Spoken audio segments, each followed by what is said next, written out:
Can you find the bread? Wait, Judy, excuse me. I think this is the bread, right? Here. Thank you. Okay, where's the mayonnaise? Is it up here? Do you see the mayonnaise? No, I don't see it. Oh, it's on the door. Oh, it's on the door? Yeah. Lower. Lower. There. Is this one? Yes. Okay, now I need ham. Here, can you hold it up? Like, this is the ham, right? Yeah. Yes. Is it ham? Sí, this is the ham. Don't you need cheese? Espérate. Is she awake? She's Yeah. away.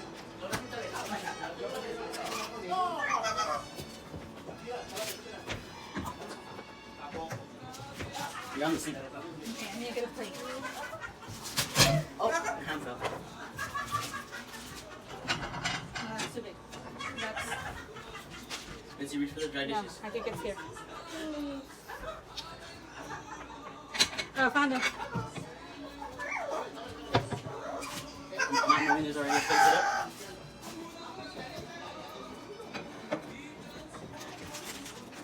This is the ham. Where's the bread? Oh, thank you.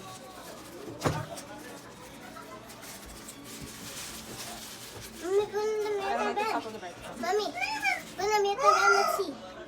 Okay. Ponlo. Ponlo aquí.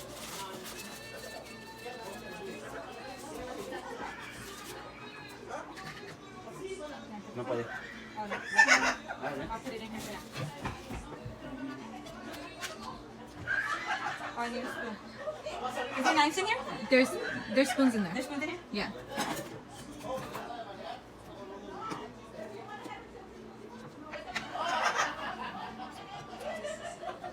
This is, oh, that's my hand.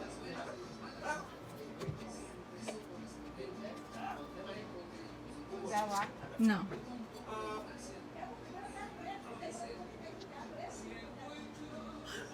How much mayonnaise do you like on it? I like a lot. So you need to add more. Yeah. Ow. Mami, mira. You think that's good? Yeah. Yeah, it's on the other side. Déjalo, déjalo. Mira. ¿Y bola? Acá. Acá. I'll put this in. Is that the price? Yeah, that was a good. ¿Dónde? ¿Y bola? Allá está, pero déjala. No, es que voy con ella. Allá. Ready? Okay.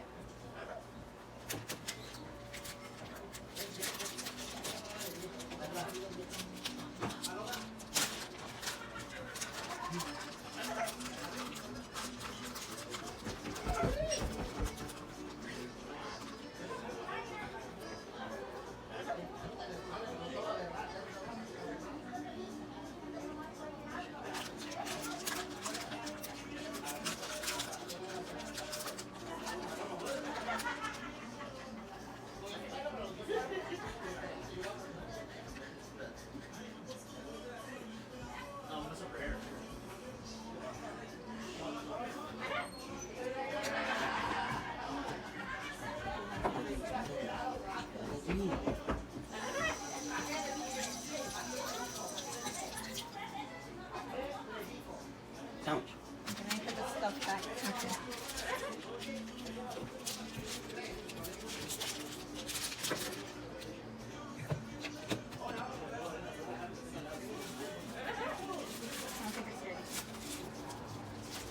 It's okay, I got it. Oh, okay, thank you, Mama.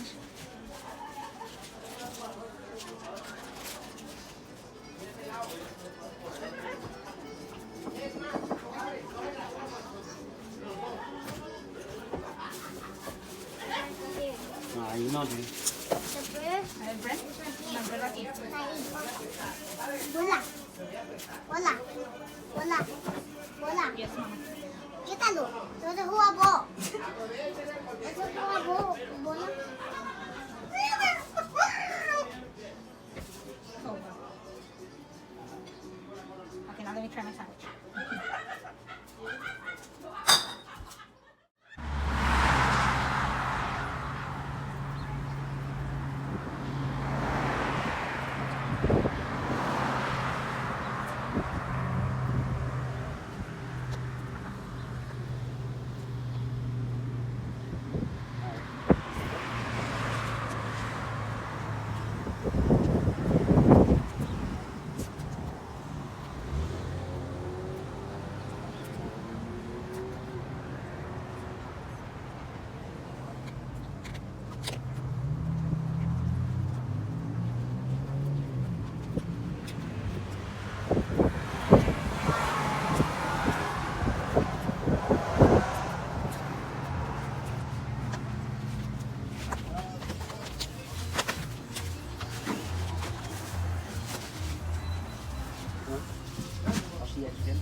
That's on the wrong plate. It's in the rock plate? Yes. Oh, dang it.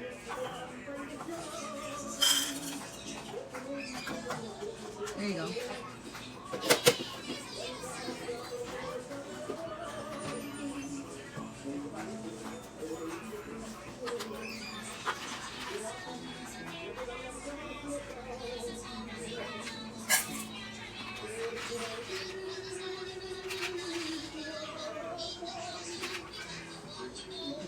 Middle, no. Middle? Right, yeah. That one. This one? Yes.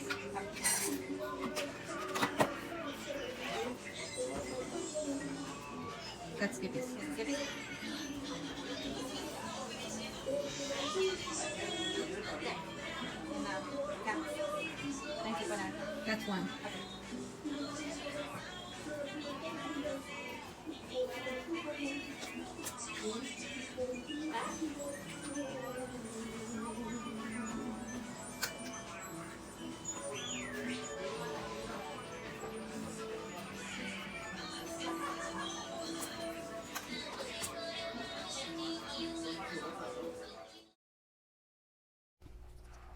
There are two general terms that I use to describe visual impairment. One is cognition and the other is adventitious visual impairment. With this simulation, I was able to experience what it would be like to have adventitious visual impairment, meaning the loss of vision after birth or at a later point in life. With this, I was able to use my prior visual experiences to help me navigate in my home to do activities, although that is not the only training I would need to do to adapt to this disability. My simulation had to do with knowing my environment. In order to do so, I had to recall on my previous visual experience to know where some items in my home are placed, but outside of my community, I needed a guide. Although a guide may not always be available, being visually impaired requires to use other senses, especially touch and hearing. If a guide is not available, I would need to learn how to use tools such as a long cane in order to navigate through my community. I would also need to better use my hearing sensory to know if there is oncoming traffic, for traffic lights that have audio, and to better communicate with others. To be a successful student, there are many programs and accommodations schools provide to help keep students up to the grade level they need to be. Some of the programs and accommodations are based on the severity of the student's condition. The book discusses 4 different school services that all involve a visual impairment specialist known as the VI. The 4 different services for students are consultant mode, itinerant services, resource model, and specialized school settings.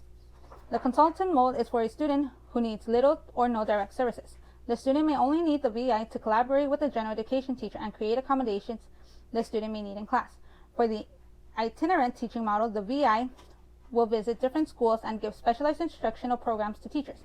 The VI will provide the general education teacher with assessments, consult with the team that is helping the student, and provide materials to adapt the classroom to the student's needs. Resource model is for the students who have more needs than those provided by the previous 2. This model consists of a school having a designated classroom and full-time VI on campus. The classroom is built to have all the materials a student may need, such as readings in Braille, technology to help them read text, and other resources. In this case, the student will not be with a general education teacher and will receive instruction from the VI. Special classes and schools are for more severe cases where the resource model is not enough to meet the student's needs. These are full-time classes in special day schools, residential schools, or private schools. Teachers are specifically prepared to teach these students who have severe visual impairment and may need instruction during mornings and evenings. When students with visual impairment are preparing for adulthood, this training begins at early stages in their childhood. As kids grow, part of their learning has to do with mimicking what adults do, specifically gaining social skills.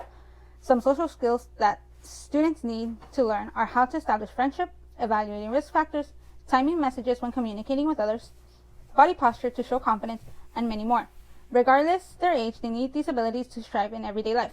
Besides learning social skills differently, students also need to learn how to read, write, and being able to move around their environment. This includes learning different types of Braille. For example, the level 1 Braille consists of the 27 alphabet letters compared to other Braille systems that I use to teach math. Braille can be used to read and write if they have a specific printer that punches holes. Depending on the severity of the student, they may need larger text instead of Braille, and may be able to read using a magnifying glass. There are also some systems that read text and turn it into audio. Using audio is another way students with visual impairment learn. In order to move around their environment, they need to learn how to use their hearing, and some students use what is known as a long cane to walk and not bump into things. All these are skills students acquire while in school. These tools will help students become independent and get them ready to join the workforce. Many people with visual impairment are able to join the workforce if they have the correct accommodations. As mentioned, there are many Braille alphabets depending on the subject being used and can be applied when seeking for jobs. They will be able to use the correct Braille to make tasks easier depending on the work field they are in, as in if they need to deal with math, science, or computer systems. If Braille does not work, they will be able to use technology they have learned in school and now apply those skills to their jobs. The skills students need in order to join the workforce cannot be learned in a few days. They learn these skills throughout their lifetime from childhood to adulthood and may need to learn new skills that were not taught to adapt to the workforce they are entering. There were environmental hazards that I did come across. Walking to the store that was at the corner of my block was more difficult than what I would have imagined. My sidewalks have a lot of cracks that I would trip over. If it wasn't for my guide, I believe I would have fallen. Without a guide, I see how using a long cane can be very useful in order to know the terrain. Another hazard is that my block does not have a crosswalk button that can be pressed in order to get the right of way to cross. In this situation, I found it very important to have a guide because it was hard to hear if cars would be crossing, and a long cane is not effective to know if a car is going to pass by. Some crosswalks also have a beeping or countdown in audio for people with visual impairment to know when to cross. When I walk to the store, there are very narrow spaces, and even knowing the environment from my visual experience, it was hard to know where I was or where certain items were in the store. There are some adaptations I need to do at home in order to live independently if I would have visual impairment. The first adaptation I would make is to organize my fridge in a way I would remember where certain foods are. I struggled to find the mayonnaise because I didn't know where it was. I had a better idea of where I usually place the ham and bread, which was easier to find. The second adaptation would be the placement of dishes, especially after being washed. When I was reaching for a spoon in the dish rack, I was not sure if there was a knife. Thankfully, I had my sister who let me know of any hazards. In order to live independently, I would need to find a way to place items such as knives in order to not get hurt. The third adaptation would be not to have pets or have pets that would help me in my everyday life with visual impairment. I was placing cat food in my dog's bowl, which would have harmed my dog. Also having some texture added to the buckets and trays in order to distinguish which bowls belong to my cat and dog. These are only some adaptations I would need to do in order to get the activities done during this simulation.